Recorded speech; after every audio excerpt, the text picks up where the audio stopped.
y a maintenant plus d'une dizaine d'années, le CPQ annonçait la création des bourses Ghislain-Dufour, des bourses qui soulignent l'excellence d'étudiants de maîtrise en relations industrielles à travers le Québec. Depuis 2013, le CPQ est associé à la Fondation des CRHA de l'Ordre des conseillers en ressources humaines agréés.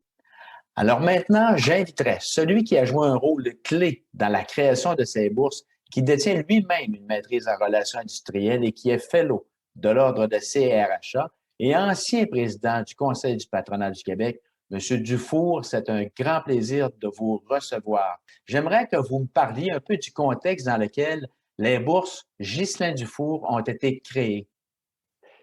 C'est au 40e anniversaire du CPQ. Ça venait confirmer quelque chose.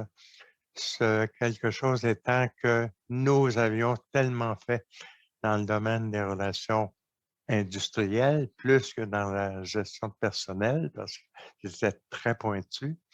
Et ça a été très, très bien reçu, et par les universités et par notre membership. Et évidemment, tous les ans, par les 3 personnages qui reçoivent le prix. Alors, le troisième prix d'une valeur de 1 000 est attribué à Mme Roxane Cinq-Mars, étudiante à l'Université du Québec en Outaouais. Madame Cinq-Mars, félicitations.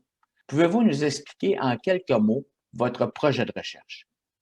Oui, bien sûr. Donc, mon projet de recherche, il s'intéresse principalement à comprendre et à explorer rétrospectivement l'expérience des mesures qui ont été faites en santé et sécurité principalement pour contrôler les risques d'infection qu'il y a eu reliés à la COVID. Donc, l'étude s'intéresse davantage aux travailleuses qui dispensent les services d'aide à domicile dans le secteur privé. Puis, ces travailleuses-là, ils exercent des fonctions dans un milieu qui est précaire. Puis, leur condition de travail a bien sûr été affectée. Puis, ça a montré beaucoup d'inquiétude de la part des bénéficiaires qui avaient des soins de la part de ces travailleuses-là.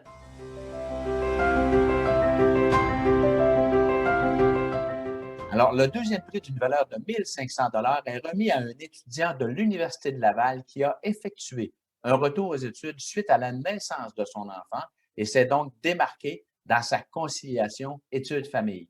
M. Samuel Dinel, félicitations.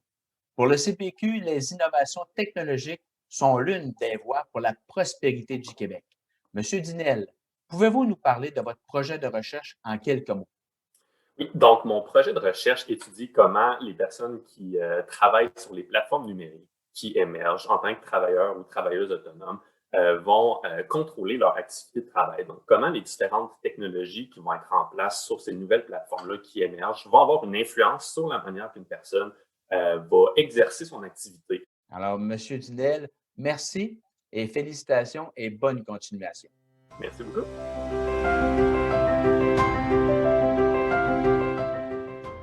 Le premier prix d'une valeur de 2 500 est remis à une étudiante de l'Université de Laval dont le sujet de recherche se penche sur les thèmes très sensibles pour le Québec et le CPQ, la diversité et l'inclusion. Madame Marie-Ève Rioux-Massy, félicitations. Pourriez-vous nous décrire en quelques mots votre projet de maîtrise? Oui, en fait, je m'intéresse à la transition en emploi des diplômés du collégial technique qui ont un handicap invisible, principalement troubles d'attention avec ou sans hyperactivité, troubles d'apprentissage comme la dyslexie, la dysorthographie, la dyscalculie.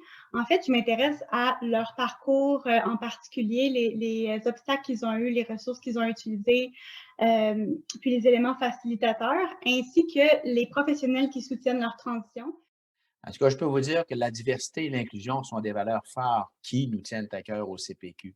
Alors, Madame Rioux-Massy, toutes mes félicitations et bonne continuation. Merci beaucoup.